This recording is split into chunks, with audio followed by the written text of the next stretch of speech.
Nope. Nope.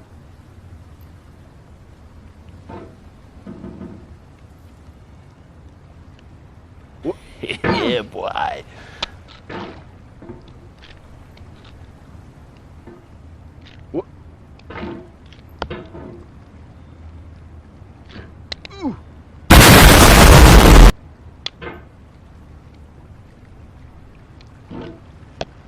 There's no feeling more intense than starting over.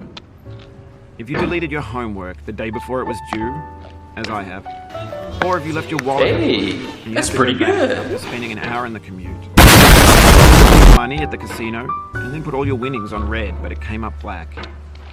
If you got your best shirt dry cleaned before a wedding, and then immediately dropped food on it.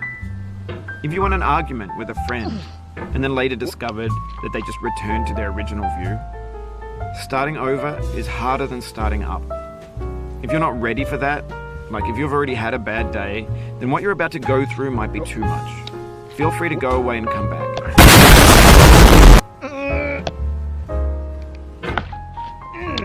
Alright, thanks for coming with me on this trip.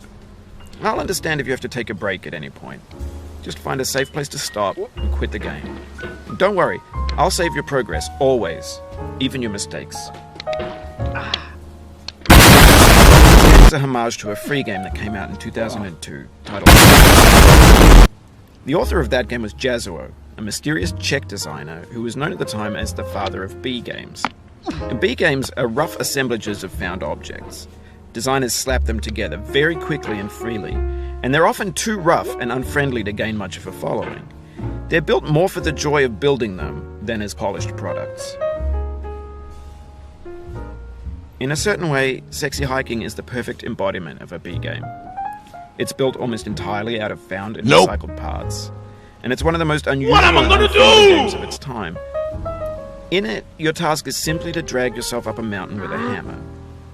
And that act of climbing, in the digital world or in real life, has certain essential properties that give the game its flavor. No amount of forward progress is guaranteed. Some cliffs are too sheer. The player is constantly, unremittingly in danger of falling and losing everything. This is not okay. Anyway, when you start Sexy Hiking, you're standing next to this dead tree that blocks the way to the entire rest of the game. It might take you an hour to get over that tree. A lot of people never got past it.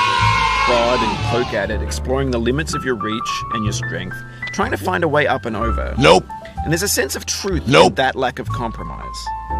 Most obstacles in video game worlds are fake. You can be completely confident in your ability to get through them once you have the correct method or the correct equipment or just by spending enough time. In that sense, every pixelated obstacle in Sexy Hiking is real.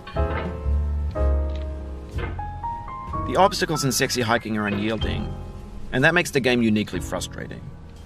But I'm not sure Jazzuo intended to make a frustrating game. The frustration is just essential to the act of climbing, and it's authentic to the process of building a game about climbing. A funny thing happened to me as I was building this mountain.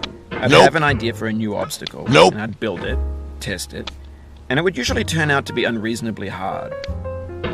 But I couldn't bring myself to make it easier. It already felt like my inability to get past the new obstacle was my fault, as a player rather than as a builder. Imaginary mountains build themselves. 20 minutes later.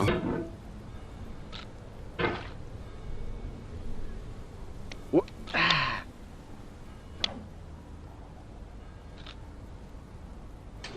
the fuck?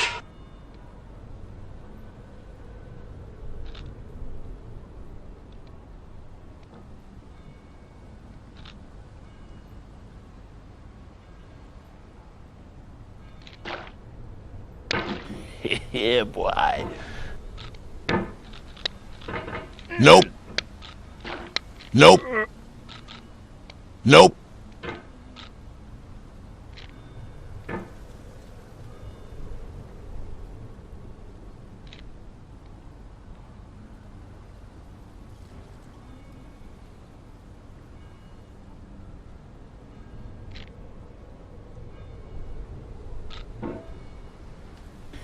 Yeah, boy.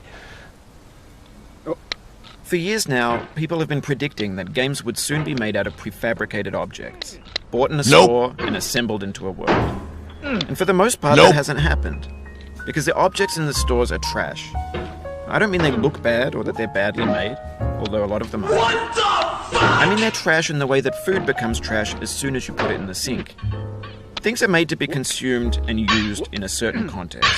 And once the moment is garbage A few minutes later. in the gut.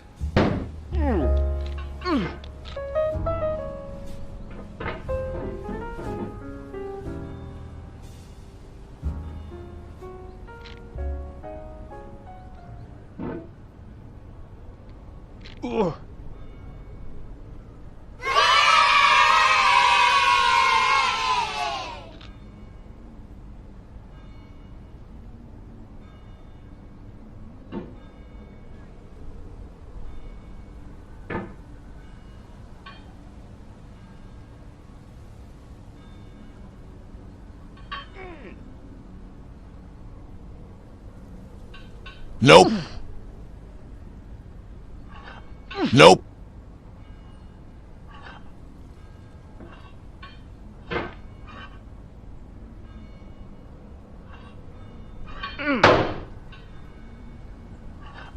Nope.